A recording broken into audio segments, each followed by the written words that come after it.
Hello বন্ধুরা, যে যেখান থেকে দেখছেন সবাইকে জানাই আন্তরিক অভিনন্দন। আজ আমি আপনাদের নিয়ে যাচ্ছি বাংলাদেশের দক্ষিণ পূর্ব উপকূলে বঙ্গোপসাগরে অবস্থিত চট্টগ্রাম জেলার অন্তর্গত সন্দ্বীপ উপজেলার ঐতিহ্য বিনয় সাহার মিষ্টির দোকানে।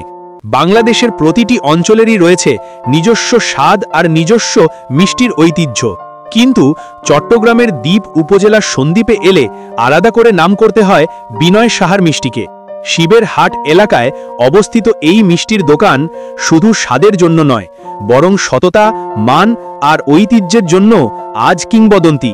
কারিগরীয় সূচনা বিনয় সাহা, যিনি স্থানীয়দের কাছে পরিচিত ছিলেন বিনাশা নামে, ছোটবেলা থেকেই মিষ্টি তৈরির শিল্পে হাত পাকান। তার বাবা সত্যকান্ত সাহা ব্রিটিশ আমলেই এই মিষ্টি তৈরির সূত্র শিখেছিলেন। সেই ঐতিহ্য ধরে রেখে বিনয় সাহা গড়ে তোলেন বিনয় মিষ্টি মুখ। এই মিষ্টির সবচেয়ে বড় বৈশিষ্ট্য হল নির্ভেজালতা। এখানে কোনো ভেজাল বা কৃত্রিম উপাদান ব্যবহার করা হয় না। প্রতিটি মিষ্টি তৈরি হয় নিখুঁত কারিগরি ও যত্ন দিয়ে। স্বাদে আছে এক ধরনের গ্রামীণ সতেজতা, যা অন্য কোথাও খুঁজে পাওয়া কঠিন। বিনয় মিষ্টি মুখে এই মিষ্টির দামও বেশ সাশ্রয়ী।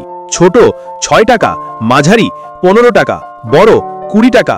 প্রতিদিন প্রায় 2000 পিস মিষ্টি বিক্রি হয় এবং আশ্চর্যের বিষয় হলো এখানে বাসি মিষ্টি থাকার কোনো চান্স নেই বললেই চলে। বিনয় সাহা আজ আর বেঁচে নেই, তবে তার 4 ছেলে পরিতোষ, প্রাণতোষ, প্রিয়তোষ এবং সন্তোষ এখনও এই ঐতিহ্য আগলে রেখেছেন। সন্দ্বীপের মানুষ আজও বিনয় সাহার মিষ্টিকে তাদের সাংস্কৃতিক গর্ব হিসেবে লালন করে। সন্দ্বীপে অতিথি এলে শুধু খাবার নয়, বিনয় সাহার মিষ্টি দিয়েই আপ্যায়ন করা হয়। এই মিষ্টি কেবল খাবার নয়, এটি হয়ে উঠেছে অতিথি পরায়ণতার প্রতীক এবং সন্দ্বীপের এক অমূল্য সাংস্কৃতিক ঐতিহ্য। বাংলাদেশের মিষ্টির জগতে সন্দ্বীপের বিনয় সাহার মিষ্টি এক অনন্য নাম। প্রজন্ম থেকে প্রজন্ম ধরে আসা এই শিল্প শুধু স্বাদের নয়, বরং সততার এক জীবন্ত উদাহরণ। মানুষ বিশ্বাস করে এখানে ভেজাল বা নকল উপাদান মেশানো হয় না। অনেকের মতে এই মিষ্টির স্বাদে এক ধরনের খাঁটি সতেজতা আছে, যা অন্য কোথাও পাওয়া যায় না। সন্দ্বীপের মানুষ অতিথিকে আপ্যায়নের সময় বিনয় সাহার মিষ্টি পরিবেশন করতে গর্ববোধ করে। অনেকে বলেন এটা শুধু মিষ্টি না, আমাদের সংস্কৃতির অংশ। ক্রেতারা মনে করেন বিনয় সাহা তার পুরো জীবন সততা দিয়ে ব্যবসা করেছেন, তাই তার দোকানের মিষ্টি মানেই বিশ্বাসযোগ্য। দাম কম হওয়ায় গরিব থেকে মধ্যবিত্ত সবাই সহজে কিনতে পারে। সাধারণ মানুষ মনে করে এই মানের মিষ্টি এত সাশ্রয়ী দামে আর কোথাও পাওয়া যায় না। বহু মানুষ ছোটবেলা থেকেই মিষ্টি খেয়ে বড় হয়েছেন, তাই এটি তাদের কাছে নস্টালজিয়া। কেউ কেউ বলেন শৈশবের স্বাদ আজও একই রকম আছে।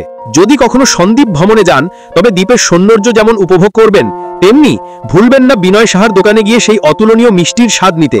যারা বাংলাদেশের খাবার, সংস্কৃতি আর ঐতিহ্য ভালোবাসেন, তাদের জন্য এই ভিডিও বিশেষ উপভোগ্য হবে। ভিডিওটি ভালো লাগলে লাইক, কমেন্ট ও শেয়ার করে সঙ্গে থাকুন।